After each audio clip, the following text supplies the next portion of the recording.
வாழ்க குருவே துணை. தெளிவு குருவின் திருமேனி காணல், தெளிவு குருவின் திருநாமம் செப்பல், தெளிவு குருவின் திரு வார்த்தை கேட்டல், தெளிவு குரு உரு சிந்தித்தல் தானே. சிந்தனையை உடல் நலத்தை சீரமைத்து உய்வித்த குருவே வாழ்க வளமுடன், வாழ்க வளமுடன், வாழ்க வளமுடன். ஒரு அற்புதமான குரு பாடலோட இந்த அமர்வை நம்ம தொடங்கியிருக்கிறோம். ஏன் உடற்பயிற்சி செய்யணுன்றதை பற்றி நிறைய சிந்தித்தோம் இல்லைங்களா. குரு ஏன்னா குரு கிடைக்கிறது ரொம்ப கஷ்டம். ஒரு மனுஷன் முக்தி அடையணும்னா குரு தான் ரொம்ப முக்கியம். அதனால தான் குரு பார்க்க கோடி நன்மை. நாங்கள் கிரகங்களில் இருக்க குருவை பிடிச்சிக்கிட்டோம். குரு பார்க்க கோடி நன்மை, குருவருள் இன்றேல் திருவருள் இல்லை அப்படின்னாங்க. அந்த திருவருள் இருப்பதற்கு குரு ரொம்ப முக்கியம். அதுவும் நமக்கு கிடைத்த குரு அருள் தந்தை வேதாத்ரி மகரிஷி ஒரு பெரிய பொக்கிஷம், பெரிய மகான். நம்மெல்லாம் பாக்கியவான்கள் சொல்லுவாங்க இல்லையா, ஒரு சில மற்ற பாக்கியவான்கள், நம்மளாம் பாக்கியவான்கள். அப்படி ஒரு குரு கிடச்சிருக்கிறார். ஏன் இந்த உடற்பயிற்சி செய்யணும் அப்படின்னா, எங்களுக்கு கூட இந்த உடற்பயிற்சி மேலே அப்படி ஒரு உத்வேகம் வந்தது அப்படின்னா, சாமிஜி நிறைய பயிற்சிகள் அருள்நிதியர் பயிற்சி இருக்கும், பயிற்சி ஒரு நாள் கூட ஸ்கிப் பண்ணதில்லை. சாமிஜி நம்ம இங்கே நிறைய பேராசிரியர் பெருமக்கள் இருக்கிறீங்க. நீங்கள் நம்ம ஆசிரியர் பயிற்சியெலாம் முடிச்சோன்னே சாமிஜியோட வீடியோ போடுவாங்க. வீடியோ போடும்போது சாமிஜி கேட்பாங்க, நீங்கள் எனக்கு குரு காணிக்கை நீங்கள் கொடுக்கணும்னு நினச்சிங்கன்னா உங்கள் உடல் நலத்தை எனக்கு குரு காணிக்கையாக கொடுன்னு கேட்டாங்க. வேறு எந்த மகானும் கேட்காதது பாருங்கள். யாரோ என்னென்னவோ கேட்ட காலத்தில் அருள் தந்தை அவர்கள் குரு காணிக்கையாக உங்கள் உடல் நலத்தை, நம்ம உடல் நலத்தை குரு காணிக்கையாக கேட்டாங்க. நம்ம கொடுக்குறோன்னு சொல்லியிருக்கிறோம். அதனால் ஒரு நாள் கூட நீங்கள் யோசித்து பார்க்கலாம், அப்படி ஒரு நாள் கூட இவங்க செய்யாமல் இருப்பாங்களா, அது எப்படி அப்படின்ட்டு யோசிக்கலாம். ஒரு நாள் கூட. அதனால தான் இங்கே உட்காந்து சொல்லும்போது போய் சொல்ல முடியாது. எங்கள் மகன் திருமணத்தனைஞ்சு கூட நாங்கள் உடற்பயிற்சி செஞ்சோம். முன்னாலும் செஞ்சோம், மறுநாள் ஒரு 2:45 மணிக்கு தாங்க படுத்தோம். ஆனால் கார்த்தால முகூர்த்தம் எழுந்து என்ன பண்ணணும், மணமேடைக்கிட்ட ஐயா செஞ்சாங்க. நான் மணமகன் ரூமில் நான் பயிற்சி செஞ்சுட்டு தான் அந்த சடங்குகளுக்கே நாங்கள் உட்கார்ந்தோம். இது ஒரு நல்ல நிகழ்வு. அதனால் இன்னும் எதற்காக இது ஒரு பெருமைப்படுத்திக்கிறதுக்காக சொல்லலை, நம்ம விடக்கூடாதுன்றதுக்காக, நம்ம உடல் நலத்துக்காக சொல்கிறோம். ஐயாவோட அம்மா தவறிட்டாங்க. ஒரு வாரம் ஹாஸ்பிட்டலில் நாங்கள் தான் அவங்கள பார்த்துக்கிட்டோம், ஐசியூவில் வச்சு. கடைசியில் டாக்டர்ஸ் முடியாதுன்ட்டாங்க, வீட்டுக்கு கூப்பிட்டு போக சொன்னாங்க, தவறிட்டாங்க. அன்றைக்கி ஃபுல்லாக நைட்டு கண்ணு முழித்தோம், மார்னிங் எழுந்து உடற்பயிற்சி செஞ்சோம். இப்படி அவங்க அம்மா உடம்பு இப்படி இருக்குன்னா பக்கத்து ரூம்லேயே தான் நாங்கள் பயிற்சி செஞ்சோம். அப்போ எனக்கு கூட ஒரு மருந்துது, பயிற்சி செய்யலாம் வா அப்படின்னாங்க. எல்லோரும் டயர்டாகி படுத்துட்டாங்க. நைட்டு ஃபுல்லாக நாங்கள் 2 பேர் கண் முழிச்சிருந்தோம், பக்கத்துலேயே உட்காந்துருந்தோம்.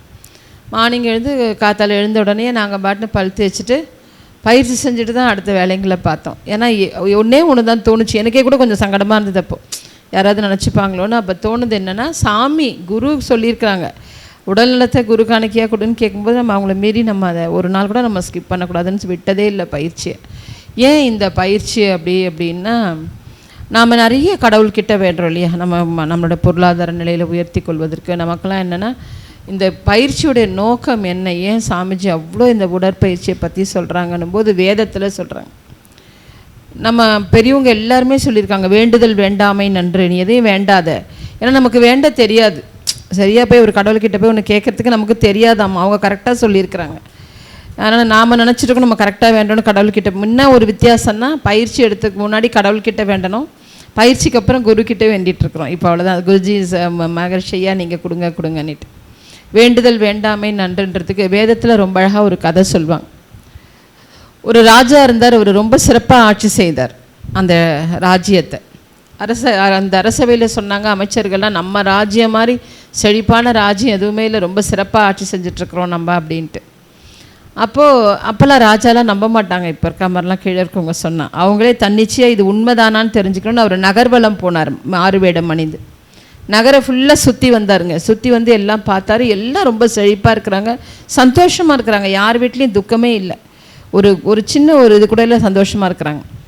கடைசி அவர் அரண்மனை கிட்ட வரும்போது பார்த்திங்கன்னா, ஒரு வீட்டு திண்ணை, அப்போல்லாம் திண்ணை இருக்கும் வீடில். திண்ணையில் ஒரு வயசான ஒரு குடியானவர், ஒரு நடுத்தர வயசுக்காரர் குளிரில் நடுங்கிட்டு படுத்துட்ருக்கிறாரு. இதை பார்த்த உடனே அவருக்கு ரொம்ப சங்கடமாக போச்சு. என்னடா இது, நம்ம எல்லாரும் செழிப்பாக இருக்கிறாங்க, சந்தோஷமாக இருக்கிறாங்க, வளமாக இருக்காங்கன்னு நினச்சோம். இவர் கிழிஞ்ச ஆடையை போட்டு குளிரில் நடுங்கிட்டு படுத்துட்ருக்காருன்னு அவருக்கு பக்குன்னு ஆயிடுச்சு. நல்ல வேளை நம்ம யாரையும் நம்பாமல் நம்மளே நகர்வலம் வந்தோன்னு யோசித்தார். அவர் பார்க்குறாரு, இவருக்கு ஒரே இதுவாக இருக்குது, என்ன ஏன் அப்படி இருக்காருன்னு கேட்கணும்னு சொல்லிட்டு. ஆனால் பாருங்கள், அவர் பெரிய ராஜா. அவர் நினச்சா அந்த ஆள் என்ன பண்ணியிருக்கலாம், எழுப்பி ஏன் அப்படி நடுங்கிட்டு படுத்துருக்குறேன்னு கேட்கலாம். ஆனால் அந்த காலத்தில் பாருங்கள், தர்ம சாஸ்திரத்தை கடைப்பிடிப்பாங்க. தூங்குறவங்களும் எழுப்பக்கூடாதுங்க, பெரிய பாவம். நம்ம வீட்டில் கூட நம்ம அம்மா ஆச்சியெல்லாம் சொல்லுவாங்க, இப்படி எழுப்பாத, தூங்குற குழந்தைய எழுப்பாத பாவம்பாங்க. இன்றைக்கும் அது நடைமுறையில் இருக்குது.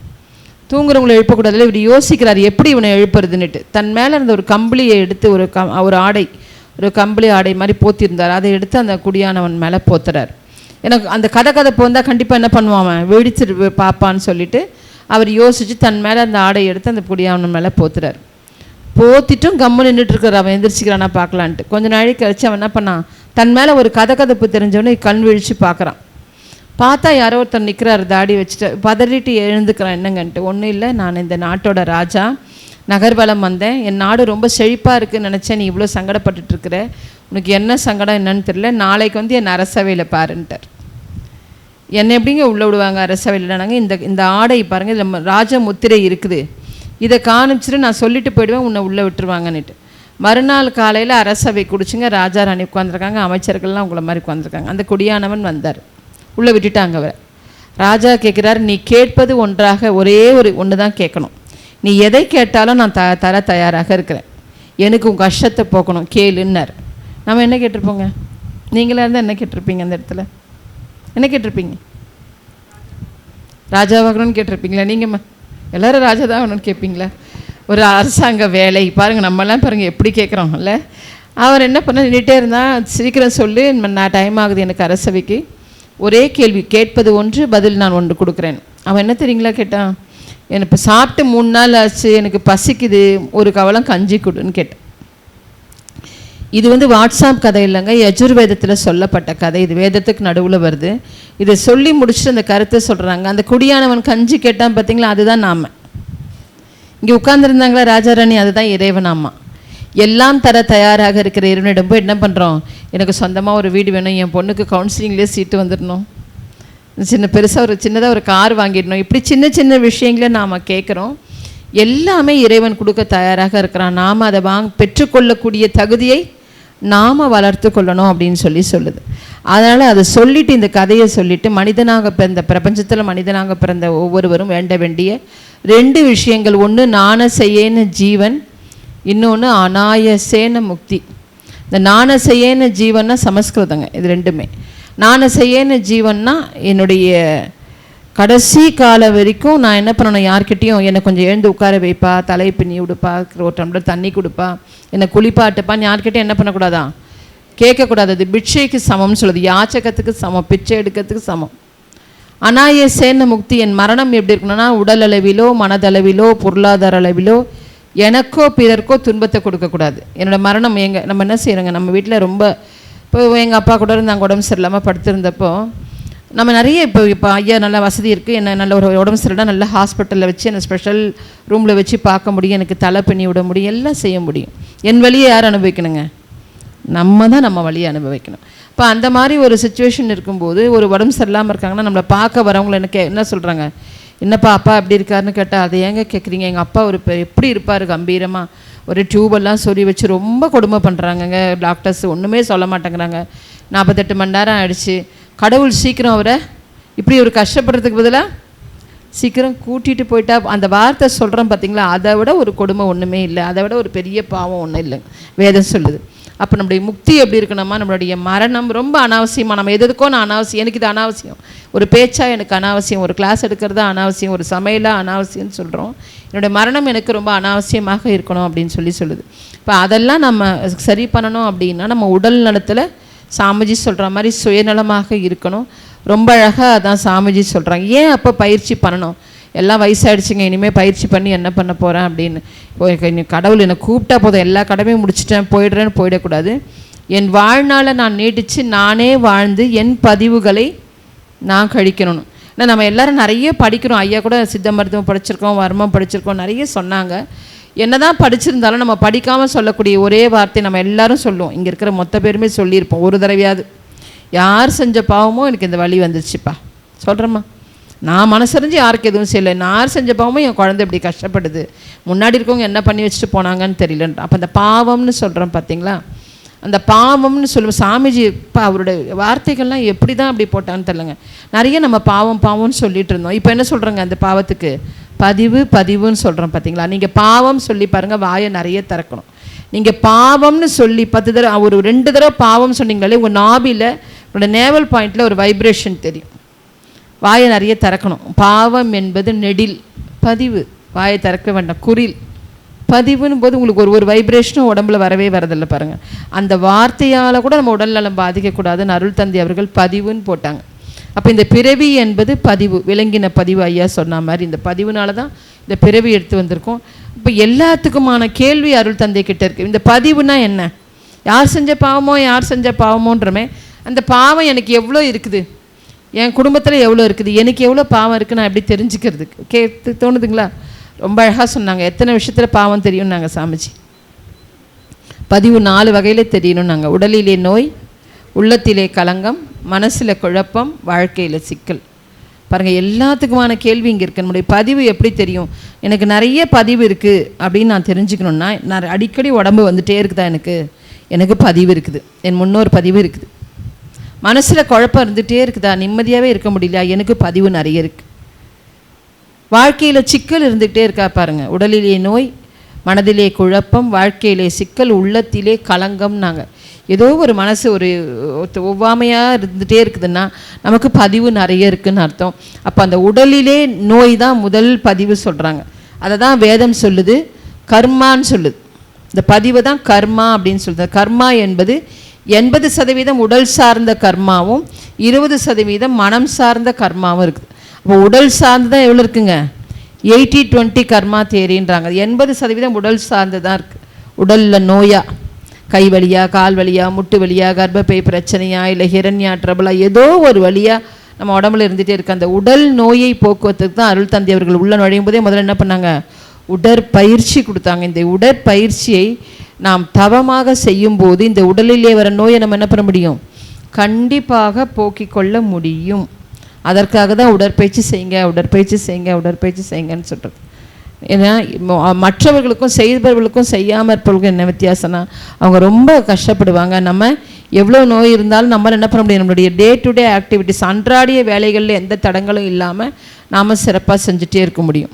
உடலில் நோய் என்பது நமக்கு இன்னைக்கு நேற்று வரதில்லை. தந்தை தாய் ஈருயிர் ஒன்று சேர்ந்து தழைத்ததொரு உடலாகி உலகில் வந்தோம், அந்த ஈருயிர் வினைகள் அறமோ மற்றோனார். ரொம்ப அழகாக போட்டாங்க. அறமோ பாவமோன்னு போடல பாருங்கள், அறமோ மற்றோ. நாங்கள் இன்னொரு பாடலை சொல்லுவாங்க, பனித்துளி போல் அளவான நாதவிந்தின் பரிணாமம் பல அவயங்களாகி தனித்து எங்கும் சிறப்பு. நாங்கள் ஒரு துளி விந்து ஒரு துளி நாதம் வருதுங்க. அப்பா கிட்டேருந்து விந்தும் அம்மா கிட்டேருந்து நாதமும் வந்து உயிராக உருவாகும் போதே நமக்கு நோய் டிரான்ஸ்ஃபர் ஆகிடுது. அந்த நோய் எப்பப்போ எழுச்சி பெறணும் என்ன பண்ணுங்க? அப்பப்போ எழுச்சி பெற்றுக்கிட்டே இருக்கும். அதுதான் சொல்லுவாங்க, ஒரு தாயோடைய விந்தோட கருமுட்டையோட தந்தையோட உயிரணு தொலைச்சிட்டு உள்ளே போகுது பார்த்திங்கன்னா, அந்த ஹெட்டு உள்ளே தொலைச்சிட்டு போகும். இப்படி தொலைச்சிட்டு உள்ளே போகும்போது ஒரு அம்மா தலைவாரிட்டு இருந்தாங்கன்னா வழுக்க தலையான குழந்தைங்க பிறக்குது, பால்டர் ஹெட்டான குழந்தைங்க பிறக்குது. சீக்கிரம் வழுக்க தலையாகிடுறாங்க பார்த்திங்களா, 20-25 வயசில் முடி கொட்டி போயிடும். பெண்களுக்கு சீக்கிரம் முடி வெளுத்தியாகிடும். அந்த மாதிரி இருக்க குழந்தைங்களாம் அம்மா வந்து தலைவாரிட்டு இருக்கும்போது உருவான கரு. பல்லில் ஏதாவது வச்சு கடிச்சிட்டு இருந்தாங்கன்னா சீக்கிரம் பல் செட்டு போடுற கரு. கண்ணில் மைய வச்சுட்டோ கண்ணை கசக்கிட்டே இருக்கும்போது கரு உருவாச்சுன்னா அந்த கரு வந்து கண் ஒன்றை கண் பார்வையாக இருக்கிற கருவாக பிறக்குது. அம்மா அன்றைக்கி மோஷன் போல் மலச்சிக்கல்னால இருந்துட்டாங்க, மோஷன் போகாமல் விட்டாங்க. அன்றைக்கி கரு உருவாச்சுன்னா மந்தமாக டல்லாக இருக்க குழந்தைங்க பிறக்குது. மோஷனும் போல் யூரினும் போல் கண்ட்ரோல் பண்ணிட்டாங்க. அப்போ பிறக்கிற குழந்தைக்கு தான் ஆட்டிசம், ஸ்பெஷல் சைல்டான குழந்தைங்க பிறக்குது. இதையெல்லாம் தாண்டி இது வந்து ஒரு 4-5 தான் எடுத்துக்காட்டு சொல்லியிருக்கோங்க. தமிழ் மருத்துவ மரபில் ஒரு பெரிய லிஸ்ட்டே இருக்குது. எந்தெந்த மாதிரி இருக்கும்போது கரு உருவானா எப்படிலாம் இருக்குது. அப்போ அதெல்லாம் தாண்டி மேஜராக அந்த பிரச்சனை இல்லாமல் பார்த்தா ஒருத்தர் முகம் சொல்லிக்காமல் நம்ம கை கால் ஊனம் இல்லாமல் நாம் எவ்வளோ சிறப்பாக இருக்கும். ஆனால் நாம் என்ன பண்ணுறோன்னா, கண்ணாடி முன்னாடி போய் நிற்கும்போது இன்னும் கொஞ்சம் கலராக இருந்திருக்கலாம்ப்பா, கொஞ்சம் கலர் கம்மியாக போயிட்டோம், கொஞ்சம் மூக்கு நீட்டமாக இருந்திருக்கலாம், இன்னும் கொஞ்சம் காது கொஞ்சம் சின்னதாக இருந்திருக்கலாம், இப்படிலாம் யோசிக்கிறோம். அதெல்லாம் இன்னிலேருந்து எடுத்து போட்டுனுங்க. அதனால தான் சாமிஜி ரொம்ப அழகாக சொன்னாங்க, அன்னைக்கு வணக்கம், தந்தைக்கு வணக்கம், ஆசானுக்கு வணக்கம். அன்னையும் தந்தையும் செஞ்ச பாக்கியம், நம் முன்னோர் செய்த முன்வினை பயன் நம்ம என்ன இருக்கோம், இன்றைக்கி சிறப்பாக இருக்கிறோம், சிறப்பாக இருக்கும். இந்த சிறப்பாக இருந்த இந்த உடம்பு, இந்த கடவுள் தாய் தந்தை ஏற்படுத்த இந்த உடம்பு குருவினுடைய பயிற்சியை மேற்கொள்ளும் போது நம்ம என்ன பண்ணலாம், நம்ம உடம்பை இன்னும் சிறப்பானதாக வைத்து கொள்ள முடியும். நம்மால் முடிந்தவரை நீண்ட நாள் உயிர் வாழ்ந்து நம் பதிவுகளை நாமே கழித்து என்ன பண்ணணும், கழிச்சிடணும். நம்மளே குழந்தைங்களுக்கு கொடுத்துட்டு போகக்கூடாது. சாமி ரொம்ப அழகாக சொல்லுவாங்க, நீ பணம் காசு சேர்த்து வைக்க வேண்டாம், சொத்து சுகம் சேர்த்துக்க வேண்டாம், உன் பதிவுகளை குழந்தைங்களுக்கு கொடுக்க. நான் நீண்ட நாள் உயிர் வாழ்ந்தால் என் பதிவுகளை என்ன பண்ணுறேன், நானே கழிச்சிட்றேன். அதனால் என் குழந்தைங்களுக்கு ட்ரான்ஸ்ஃபர் பண்ணல. கண்டிப்பாக நான் சீக்கிரம் என்னோடய உடம்புக்கு எடுத்துகிட்டு நான் சீக்கிரம் போய் சேர்ந்தேன்னா என்னோடய பதிவு யாருக்கு ட்ரான்ஸ்ஃபர் ஆகுது, நிச்சயமாக அடுத்த ஜெனரேஷனுக்கு போதுங்க. அப்போ அடுத்த ஜெனரேஷனுக்கு போகக்கூடாதுன்னா நாமளும் பயிற்சிகளை செய்யணும். நம்ம குழந்தைங்களுக்கும் இந்த பயிற்சிகளை பற்றி இன்சிஸ்ட் பண்ணி ஒவ்வொரு நாளைக்கு ஒரு பயிற்சியாவது செய்ய வச்சு நோய் இல்லாத சமுதாயத்தை உருவாக்குவதில் நம்முடைய பங்கு பெரிய பங்காக இருக்கணும். நோயை தாண்டி என்னுடைய பதிவுகளை குறைத்து கொள்வதற்கு விலங்கின பதிவுகள்னு சொல்கிறாங்க சாமிச்சு. நான் ஒவ்வொரு மனிதனுக்குள்ளேயும் கடவுள் பாதி மிருகம் பாதி. நாங்கள் அந்த விலங்கின பதிவுகளை போக்குவதற்கு இந்த பயிற்சி, இப்போ உட்காந்து இங்கே பேசுகிறோன்னா இது பயிற்சி தான் மாற்றிருக்கு. நாங்கள் ஒன்றும் செய்யலை. அருள் தந்தையோட பயிற்சிகள், குரு சொன்னதை கேட்டு அவ்வளோதான். நம்ம முயற்சியுடன் பயிற்சிகளை தொடர்ச்சியாக செஞ்சால் ஒரு சௌமித்ரன் ஐயாவோ பொன்னியம்மாவோ தேவைப்படாது. இந்த சிந்தனை விளக்கத்துக்கு இங்கே இருக்கிற அத்தனை பேருமே உட்காந்து பேசிடலாங்க. ஏன்னா குரு கிருபை, குருவுடைய கிருபை தான் உண்மையாகவே சொல்லணும். ஏன்னா குருவை நம்முடைய ஒவ்வொரு செல்களிலையும் ஏற்றி குருவின் கொள்கைகள் மீது ஆழமான ஈடுபாடும் அசைக்க முடியாத நம்பிக்கையும் வச்சு நம்ம செயலாற்றும் போது நம்ம வாழ்வையில் வெற்றியும் மகிழ்ச்சியும் நிச்சயம் நல்ல ஆரோக்கியத்தோடு. உங்களை மாதிரி நாங்களும் உடல் நலம் பாதித்து இந்த பயிற்சிக்குள்ளே வந்து பயிற்சிகளை எடுத்து தான் இந்த அளவுக்கு இன்றைக்கி ஆரோக்கியத்தோடு அருள் தந்தை முன்னாடி உட்காந்து பேசிகிட்ருக்குறோம். இந்த கருத்துக்கள் எல்லாமே அவருடைய கருத்துக்கள். இப்போ அவருடைய உடற்பயிற்சி பெரிய பொக்கிஷம். மனவளக்கலை பயிற்சிகள் மாதிரி எங்கேயுமே பயிற்சிகள் கிடையாது. அருள் தந்தையின் பயிற்சிகளில் இருக்குது, அக்குபஞ்சர் இருக்குது, பிராணாயாமம் இருக்குது, முத்திரைகள் இருக்குது, பந்தங்கள் இருக்குது, எல்லாமே இருக்குங்க. அவர் பயிற்சியில் இல்லாதது தான் இல்லை, எதுவும் இல்லை, எல்லாமே இருக்குது. நம்ம ஒவ்வொன்றாக நம்ம எல்லாமே சிறப்பாக பயிற்சி செய்கிறோம். சின்ன சின்ன சின்ன கரெக்ஷன்ஸ் இருக்கும் அந்த பயிற்சிகள். இப்போ சொன்ன இல்லையா, நான் தினம் பயிற்சி செய்கிறேன், எனக்கு ஏன் உடம்பு வலிக்குது அப்படின்னா, நமக்கு என்ன பயிற்சிகளில் என்ன நம்ம கரெக்ஷன்ஸ் அதில் செய்கிறோம், நம்ம புரிதல் தான். ஒருத்தர்கிட்ட இன்னொருத்தர்கிட்ட அப்படி போயிட்டே இருக்கும்போது அது கொஞ்சம் மாறி வரும்போது நமக்கு பிரச்சனை இருக்குது. மற்றபடி ஒன்றும் இல்லை. இந்த பயிற்சி என்னெல்லாம் செய்து, இந்த யோக பயிற்சி மனவளக்கலை பயிற்சி நமக்கு எதையெல்லாம் கொடுக்கும், என்னெல்லாம் நம்ம செய்ய போகிறோம். ஒரு 9 வகையான பயிற்சிகள் இருக்குது.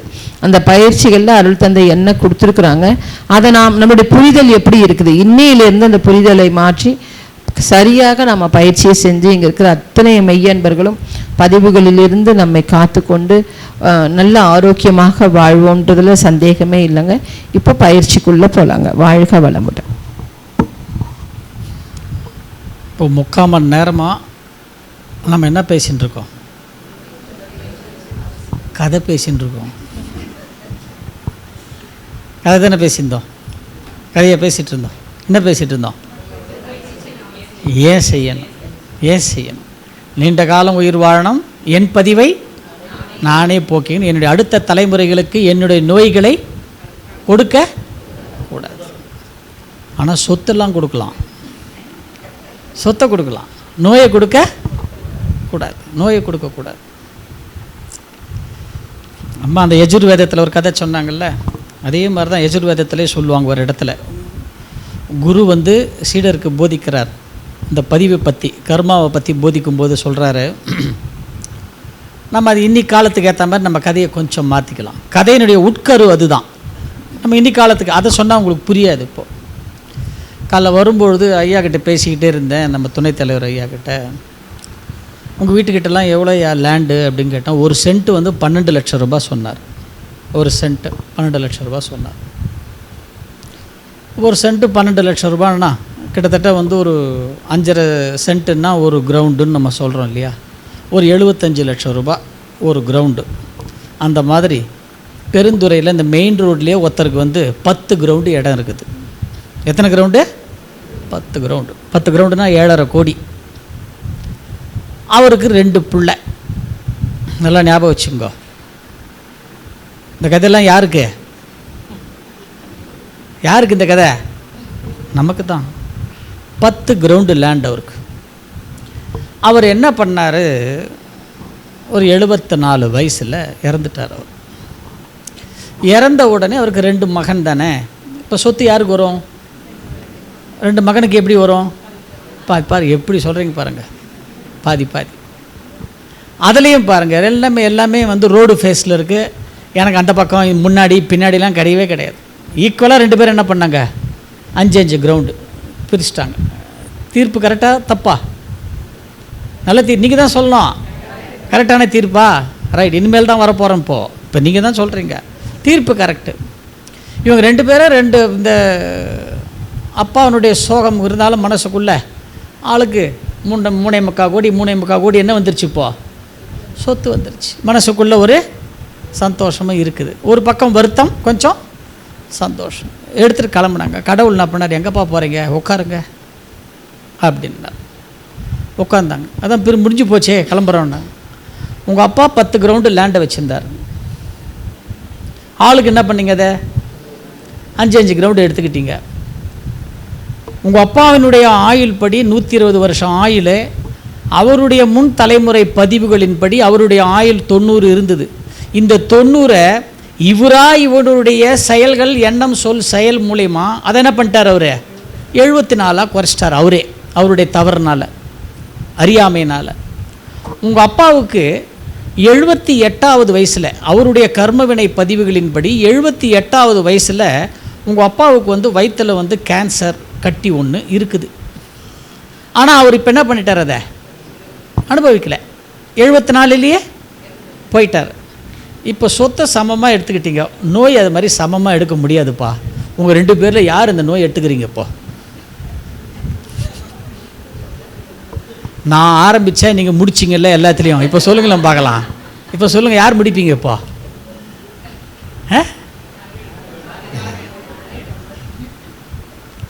அண்ணன் சொன்னார், தம்பி நான் குடும்பத்துக்கு மூத்தவன், நெளிவு சுழிவு சட்டத்திட்டம் எல்லாம் ஏது பண்ணணும் ஏது பண்ணல இதெல்லாம் யாருக்கு தெரியும்? எனக்கு தான் தெரியும். நீ அறியாத பையன், உனக்கு அதெல்லாம் ஒன்றும் தெரியாது. உனக்கு தான் இன்னொன்று, எனக்கு நான் கூட உடம்பு இப்போது தாங்காது. உனக்கு இளம் வயசு, உனக்கு தாங்குகிற சக்தி இருக்குது. அதனால் நோயை எனக்கு பதிலாக நீ எடுத்துக்கோ. தம்பி சொன்னார், அண்ணா நீ எல்லாத்தையும் ஆண்டு அனுபவிச்சிட்ட. இதுக்கப்புறம் உனக்கு நோய் வந்தான்னா இருந்தான்னா இல்லைன்னா என்ன ஒன்று. ரெண்டாவது, நீ இருக்கும்போதே எது நல்லது கெட்டதெல்லாம் எல்லாம் பண்ணோன்றதை நீ பண்ணுறதை வச்சு நான் எல்லாத்தையும் நான் பார்த்துட்டேன். எனக்கு மைண்டில் இப்போது வந்துருச்சு. அதனால் எனக்கு பதிலாக நீ எடுத்து எல்லாம் மற்றதெல்லாம் நான் பார்த்துக்கிறேன். இப்போ அண்ணன் சொன்னார், சரிப்பா 3 கிரவுண்டு நான் எடுத்துக்கிறேன், 7 கிரவுண்டு நீ எடுத்துக்கோ, நோயை நீ எடுத்துக்கோன்னார். இப்போ தம்பி சொன்னார், 10 கிரவுண்டு நீயே எடுத்துக்கோ, நோயே நீ எடுத்துக்கோ. இதை சொல்லிட்டு கதையை முடிச்சிட்டார் குரு. சுகபிரம்ம மகரிஷி சீடர்களுக்கு இந்த கதையை சொல்லும் பொழுது அப்போ சொல்கிறார். எதுக்கு இதை சொல்கிறாருன்னா, அவரவர் கர்மவினை பதிவுகளை அவரவர்கள்தான் அனுபவிக்க வேண்டும். உன்னுடைய பதிவை நீ இன்னொருத்தருக்கு மாற்றுறதுக்கு உனக்கு எந்த விதமான உரிமையும் இல்லை. நான் கொடுக்கல அந்த உரிமையை. அதுக்கு மேலே நீயே அந்த உரிமையை எடுத்துக்கிட்டேன்னா அதுக்கு உண்டான பலனை நீ அனுபவிக்க போகிற அப்படிங்கிற. ரொம்ப ஜாஸ்தியாக பயமுறுத்துறணும் ஒன்றும் இல்லைல்ல. பயிற்சிக்குள்ளே போகலாமா? Right, good. இப்போ நம்ம உடற்பயிற்சிக்குள்ளே போகலாம். பாருங்கள், அனாட்டமிக்கல் பேசிஸ் ஆஃப் மகரிஷியினுடைய உடற்பயிற்சி ஒரு அற்புதமான பயிற்சி. நம்ம ரொம்ப உடல் கூறியல் முறையில் உள்ளே போகலாம். நம்ம 2 வகையில் போகலாம். யோக முறையிலையும் போகலாம், வேத அறிவியல் உண்டு. இன்னொன்று அனாட்டமிக்கல் பேசிஸ் சயின்ஸ் மூலயமாவும் நம்ம இந்த பயிற்சிக்குள்ளே நம்ம போகலாம். இதில் என்னென்னு கேட்டிங்கன்னா, நம்ம அத்தனை பேருக்குமே உடற்பயிற்சி தெரியும். நம்ம எல்லாருக்குமே தெரியும். ஆனால் அதை செய்யும்பொழுது ஒரு சில இடத்துல நம்ம என்ன பண்ணுறோம், சில தவறுகள் செய்கிறோம். அதை இப்போது